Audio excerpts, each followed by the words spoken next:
Aboru, Aboye, Aboshishe, welcome back to my channel. My name is Awo Ifa Ifayemi. I'm an initiate of Isheshe, and I'm an aspiring Babalawo that's on a mission to uplift his community through the wisdom of this tradition.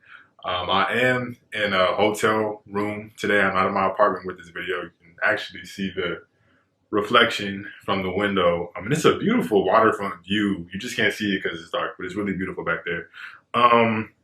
But yeah, in this video today, I'm going to be talking about the Odu Ifa, what it is and its importance. And I'm excited to announce that I'm now at a point in my journey where I'm formally studying each of the 256 Odu in depth. I have access to verified verses from my Oluwo, as well as several other reputable priests in Nigeria. So I'm going to be doing this series, and these won't be the only videos that I'm putting on the channel. I'm still going to continue to make videos outside of Ifa, videos that continue to highlight the beauty of Black America, and I also want to dive into other spiritual topics as well. But this series that I'm going to be doing is, as I'm studying each Odu, I'm going to start with Eji Ogbe and go in order. But as I study them, I'm going to make a video where I just kind of briefly detail what does the Odu encompass and the implications of that Odu and some of the wisdom and how it can be used and applied in your life and for your betterment. So really excited to be doing that. And so yeah, that'll be all 256 Odu that I plan to do. And this will just be over time as I learn. I plan to share and teach information. So definitely be on the lookout for that. And so yeah, this is just going to be an introductory video to that series. I know I've talked about Odu before in different videos, but I wanted to create something that was just a comprehensive resource about the Odu Ifa because it is really important and it is the foundation of this tradition. So every consult that you do will come with an Odu. Every initiation is going to come with an Odu. Even if you do your hand of Ifa, that comes with an Odu. You know, for those of you that have reached out to me with yes or no questions to consult Ifa with, that also comes with an Odu. So when you ask me a question, or when you ask Ifa a question and I divine on it for you, there's an Odu that comes, and the orientation of that Odu, without disclosing the whole process, but the orientation of that Odu is what allows me to know whether or not Ifa is saying yes or no to your question. Anytime you get a shrine birth, there's going to be an Odu that comes with that. Any type of ceremonial name that you receive in this tradition is going to be derived from an Odu. So Odu is really, really important. And then, of course, if you initiate or you get your hand of Ifa, the Odu that you receive during those ceremonies will be a guiding Odu for your engagement with Ifa. So if you just get your Ishefa, you'd use that Odu. If you initiate, that Odu supersedes it. So Odu, I believe I've said this before, but Odu is an Orisha. Odu is connected to the womb. It's connected to the mysteries of existence. And it's also connected to divine wisdom and ancestral wisdom. And so I'm really hoping that this series will be a helpful resource to people because you're definitely going to want to know a little bit about the Odu for yourself. It really is the job of the Babalawo or the Ifa to really have the in-depth knowledge of articulating the Odu for you and some of the esoteric implications of it. But you yourself are going to want to know about these Odu just so you can mitigate getting scammed. Of course, if you don't know anything, you can be told anything, and we don't want that. So let's go ahead and get into a general overview of what the Odu Ifa is. So the Odu Ifa is the body of knowledge that is contained within Isheshe, and it's represented through different markings or signs. I actually have, this is a printout that I was using to study when I first started working with my Akwele. But you can see that the Odu is represented through these different signs. So you have the one line represents masculine energy or light, and then you see two markings that represents dark energy or feminine energy or contraction. Or when you see the light, the masculine, that's expansion. And so I'll talk a little bit more about that in a second, but there's implications to all of this, and this is how it's going to look on my God, it's late on an Opan Ifa. It looks differently when you have your Okwele. So yeah, so this wisdom, as I stated, it's articulated through allegory. So the wisdom of Ifa is very coded, and this is why Babalawos are so important, because they do the in-depth studying to be able to articulate some of the coded language of Ifa. So what I mean by that is a certain verse from an Odu, it may say something very blatantly and explicitly, and that is what it is. But there's always a deeper spiritual implication to what is being told in that story. So this is how the knowledge of Ifa is able to transcend generations and thousands of years and still be applicable to modern day times, because it's allegory, it's symbolic. And so even, again, looking at this, the combination of these signs, there's implication to them when you're seeing, even with, for example, the Odu and the different markings. It looks really simple and basic, but these lines and the patterns, and when they come together, they actually communicate a lot of information. Even just knowing that, you know, which one represents feminine energy and which one represents masculine energy, and the combination of those, and which one is the leading Odu, all of that has implication. And it's a really in-depth, it's a language, it's really an in-depth language to study and learn. So there are 256 Odu total. We have the 16 major Odu, which serve as the foundation that birth the remaining 240 Odu. I do have a video where I briefly go over each of those first 16 Odu. And these here that I'm showing you on the paper, these are just the first legs of an Odu. None of these are complete Odus within themselves. So the amount of verses each Odu contains is actually unknown. I know that it's estimated to be in the hundreds, so it's a lot of verses. And this is why it's so important to work with someone in the tradition that can teach you in depth about it. That's really the only way that you can master the Odu, is learning from an elder, because it is so, what's the word?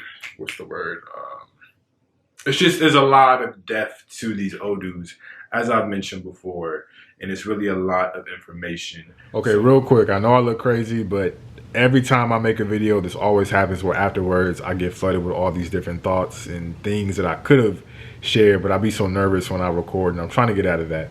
But anywho, I meant to also say that the verses of the Odu, they're passed down from generation to generation, from initiate to initiate. And it wasn't until, I want to say, around the 1960s that Babalawos even started to put things pen to paper in terms of the different verses of the Odu and certain procedures for things. And I believe it was really the diasporic Babalawos first that started to do this. I also wanted to say it's really incredible when you think about how well intact the tradition is, and the fact that these exact, you know, rituals and procedures and the incantations that you need to do and when you need to do that, all of that has remained intact is really incredible. But it also just goes to show and highlight the incredible amount of work and commitment that you have to put into mastering and developing competency with this tradition. And this is why the Babalawo and the Ifa is so respected for the work that they do, because so much goes into it, and I'm seeing that myself as I'm studying this. So these Odus contain different parables that have implications on how to live your life in a way that's in alignment with Iwa Kwale. And so you will often see that the Odu get compared to the Bible, and I do concur. I agree that that's probably like the best comparison that you can make to it. Again, Isheshe is an oral tradition, so when we talk about the Odu, we're really talking about a time, and I don't mean any disrespect by this, but we're referencing a time to which something like the Bible didn't even exist. You know, it wasn't even a book in creation at the time when we're referencing the Odu. So this is really ancient stories, ancient knowledge, and we see how it's transcended. So again, so within each of those Odu, we have different verses, and there's going to be different directives and taboos and ritualistic instructions for how to carry out that bow to counteract any situation that someone is going through. So within Isheshe, we understand Ifa to be the voice of God, and we understand Orunmila to be the Orisha that articulates that information that Ifa contains. So again, going back to the Odu being connected to divine wisdom, ancestral wisdom, this is how we understand Ifa to be the voice of God. So again, so you're going to see these markings, like I said, it's either going to be on an Opan Ifa, and it'll look like this, or it's going to be on the Opele, which I do have my Opele here. And so depending on the way that the signs fall, that's how you're able to interpret it. And there's a lot of technical mechanics that go into working with the Opele, and you know how you do certain things in incantation. So nothing in this tradition is surface level. It's really like you really got to know your stuff when it comes to working with these different tools. I don't have an Opan Ifa. I do have an Ikure. It's in my apartment, but I'll have to show you guys in a different video. But during divinations, Babalawos will often use the Ikure to bless the client. I mean, I received one during my initiation. So let's see, what are my other notes? So the Odu gives, oh, and so with the Opan Ifa, you use the Ikin Ifa to determine the Odu. There's a process that you go through to figure out the markings, and the Ikin Ifa are the consecrated palm nuts that contain the essence of Ifa. So you would receive that during your Ishefa or your initiation if you don't go through a hand of Ifa. But I do recommend going through a hand of Ifa first. Yeah, so Odu gives insight to your present day happenings, and there's always going to be certain verses that apply to you, and there will be corresponding verses, corresponding guidance that come with those Odu, as well as certain Orisha that show up, certain Ebo and taboos and things that will be connected to those verses. So when you get an Odu, whether it's through your consultation or you get your initiation, all of those verses are not applicable to you. It's just going to be a specific one. And so there's really nothing that the Odu don't touch on within Ifa. So quite literally any human topic that you can think of, from finances to health, relationships, sex, what else? I mean, career, literally everything. Ifa speaks to it. So it's really, so there's so much wisdom contained in each of these Odu in their different verses. And then of course, as I mentioned in the 16 Odu Ifa video, there's a certain hierarchy that the Odu follow. But yeah, also too in my notes, I wanted to note as well that if you study the Yoruba language, you can actually start to be able to pick out some of the themes in these Odu just by understanding the names. So for example, when we look at Oyeku, the word Iku is included in that, for example. So we know that Iku is a Yoruba word for death. So when Oyeku comes up, we know that it's speaking to, it could be a physical death, it could be an ending of a certain cycle, etc., etc. It's associated with death. Or for example, we have like Irete, the word Ire is in there, or Iwori, Iwa Ori, or Ogunda. Ogun is in there. So we know that if Ogunda comes, there can be themes of victory or themes of struggle or conflict, etc., etc. So that's really it. I just wanted to make a brief video to just introduce this new thing that I'm going to be doing on my channel. So the first video I'm going to do is on Eji Ogbe. I'm trying to set a top. No, I'm trying to set a top. I'm setting aside time. I'm making it a point to set aside time just to really sit down and study these. So yeah, I really look forward to posting these videos.